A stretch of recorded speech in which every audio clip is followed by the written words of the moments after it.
So good morning class. Before we start, let us stand and put ourselves in the presence of our Lord.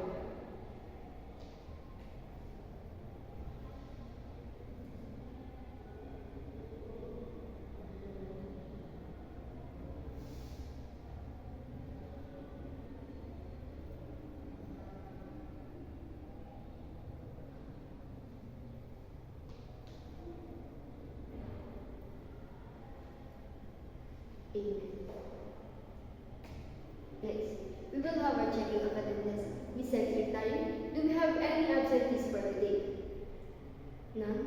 So thank you. Are you all excited to learn? Okay. Now, this is my reminders. First, let's get ready for our day. Place your belongings in your cabin or bag. Next, get your school supplies ready at your table. Get your pencils, notebooks, papers, or any ready materials.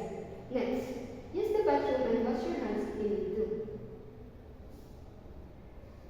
And let me know if you need anything. You can raise your hands if you have something to tell or something to share inside our class. So we have a short recap. What was our last topic last time? Okay, thank you. So we discussed all about the drugs of abuse and misuse. Thank you. And I have prepared a short icebreaker that can get your attention. So now I have prepared a short icebreaker, and each answer that you will find will have a small prize. First, can you find the word? Raise your hand if you want to answer.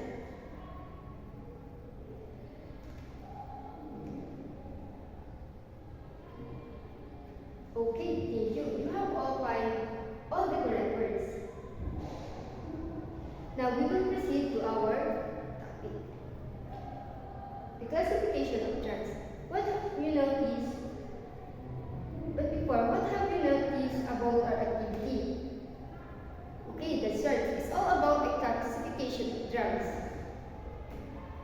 Next. So here are the objectives of classification of drugs.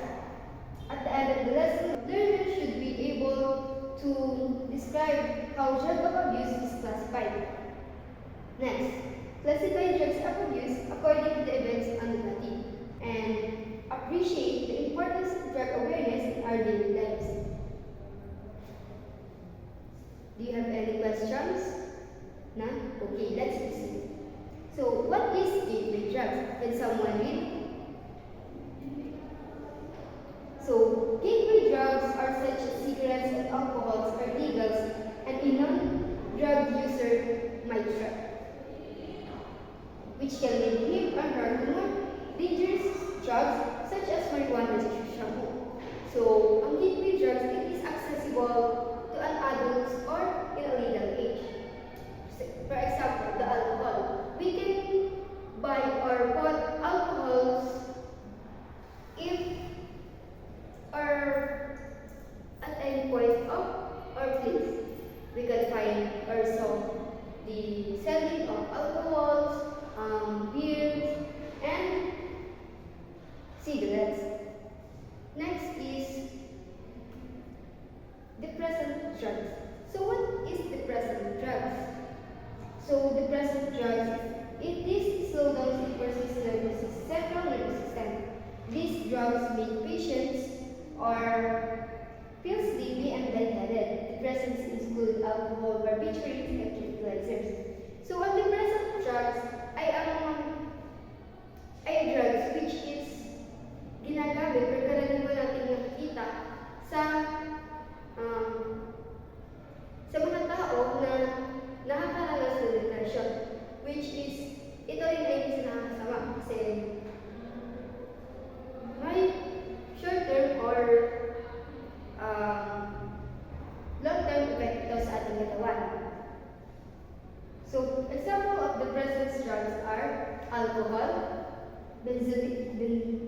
benzodiazepines, sleeping medication, GHB, marijuana, and dihydrogenone.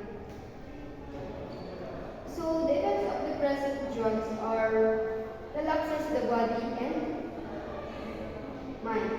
It induces sleep and suppresses excessive brain activity by the therapeutic effects like anxiety relief. So yun nga, ang positive effect ng depressive drugs ay it helps to reduce the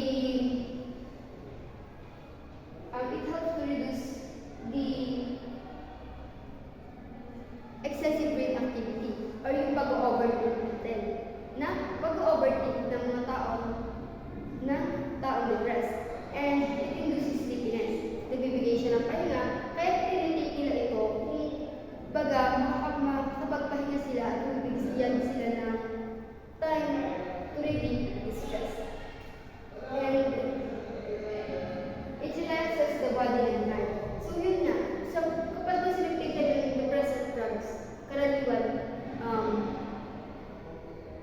which is halimbawa, depressed sila, uminom sila ng antidepressant because of dito sila nakakapagpahinga and nararelax yung body and mind nila. Naiiwasan nila yung pag-iisip, pag-overthink, which is nag-limit sa kanilang more pain or stress. So, because of may positive impact or effect, syempre meron din yung potential risk or kaakibat na masamang epekto. So, ang masamang epekto naman ng depressive drugs ay addiction or dependency, which is sobrang dami ng ating ginagawa or sa sobrang dami ng kapag araw-araw natin siya tinitake, it can lead to addiction or dependency. Doon na tayo bumibase sa kanila. Like, hindi sila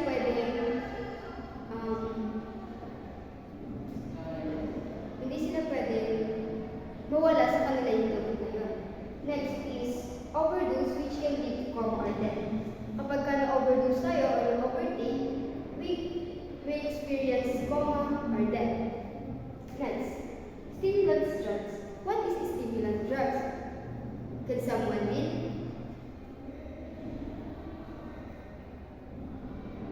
Okay, thank you. So, the short-term effects of ang stimulant drugs daw ay kagaya siya ng depressive drugs, it also attack the central nervous system, which is ang central nervous system ay yung karaniwan yung sa pag-iisip natin. Dito siya nakaka-apekto. Stimulants make a person's energy high. Negative effects of stimulants includes depression, tiredness, includes depression and tiredness. So ang stimulant drugs, pwede siyang mag-result to depression and tiredness. It includes sa stimulant drugs, kasama dyan ang example ng kape, drugs, shabu, cocaine, and nicotine. So the physical effect or short-term effects of physical and emotional aspect. Kagaya nga na sinabi ko, sa bawat ginagawa natin, meron siyang positive and negative impact. So ang positive physical effect, increased heart rate and blood pressure, leading to risk of heart attack or stroke. So ang stimulant drugs daw ay pwede mag-cause ng heart attack or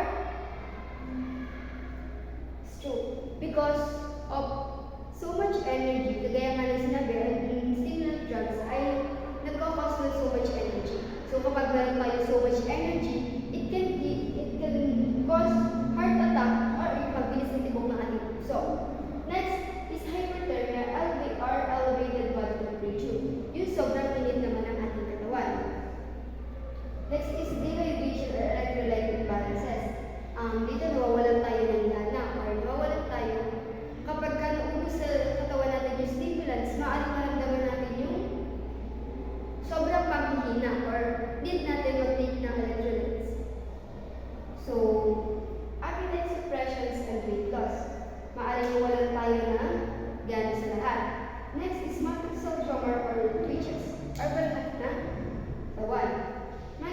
emotional effects.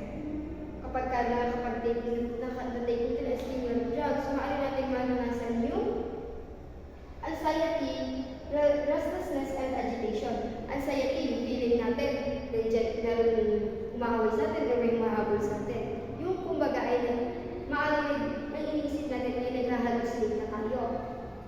Insomnia or difficulty sleeping. Kagaya nga ng, halimbawa, kapag example nga ng stimulants drugs ay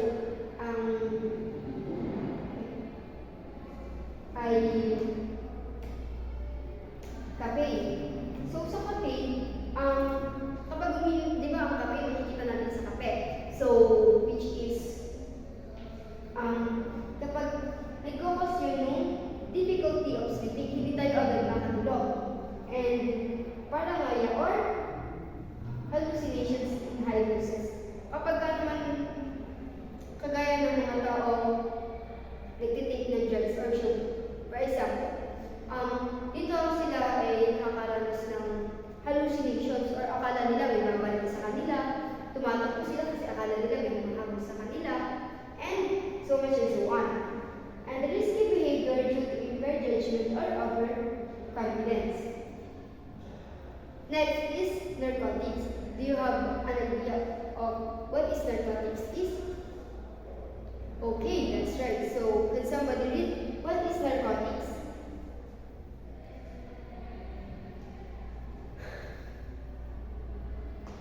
So, narcotics are drugs which relieve pain and reduce sleepiness. Narcotics are with cocaine, heroin, and marijuana. It is administered in moderation to patients with mental disorders and those in severe pain like cancers. And take note that this is kind of drug that illicit and dangerous if taken. The physical and effect of narcotics. So, may effect din pala siya, which is respiratory depression, slowed or stopped breathing. Dito tumitigil yung ating patina. Or hirap tayo huminga, which can lead to more dangerous effect. And next is nausea and vomiting, drowsiness or sedation, leading to impaired coordination and risky accidents. And cognitive and emotional aspect. Ano naman daw yung epekto nito sa ating isip at sa ating emosyon? So, confusion is disorientation. Maaaring hindi natin alam kung ano yung ginagawa natin. Next is euphoria, which can lead to risky behavior and increased chance of overdose. And impaired decision making and judgment. Next is hallucinogen. Hallucinogens are drugs which distorts reality and facts. It affects all senses and makes the user see, hear, and taste things that don't exist in the time being. So yun nga, ang hallucinogen is, it gives hallucination to someone that takes hallucinogen. Examples of hallucinogens are shampoo, marijuana, LSD, DMT, and PCP. What is LSD, DMT, and PCP? Now I will talk about it. So, there are two classifications of hallucinogens. First is classic hallucinogen, which is, this makes you see things or strangely. So, yun nga. Dito sa pag-hallucinogens, nakakaramdam tayo or nakikita nila, nakikita sila na hindi natin nakikita. And LSD it is a powerful drug that causes colorful visuals and intense emotions. Magic mushroom are natural mushrooms that can make you hallucinate. And DMT is a strong, short-lasting hallucinogen. Ang DMT ay may malakas at pero mabilis lang siyang mawala. And this is dissociative hallucinogens. Dissociative hallucinogens naman ay make you feel detached from reality or your own body. Maaring mawala ka sa sarili mo or mabaliw ka. Examples is ketamine often used as anesthetic but can also cause dreamlike states. Next is PCP, known for causing confusion and risky behavior. And next is cough syrup or DXM. Taken in large amounts, it can cause hallucinations. Lastly is inhalers. Can somebody read?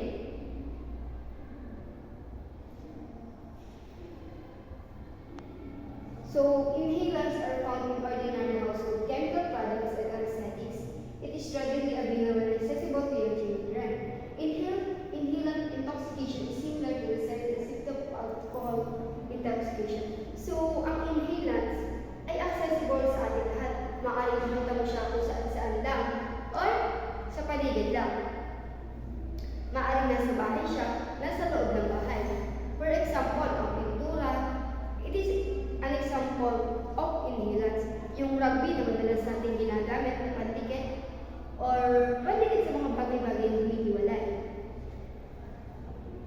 Noxious gases and nitrites. And that's all. See.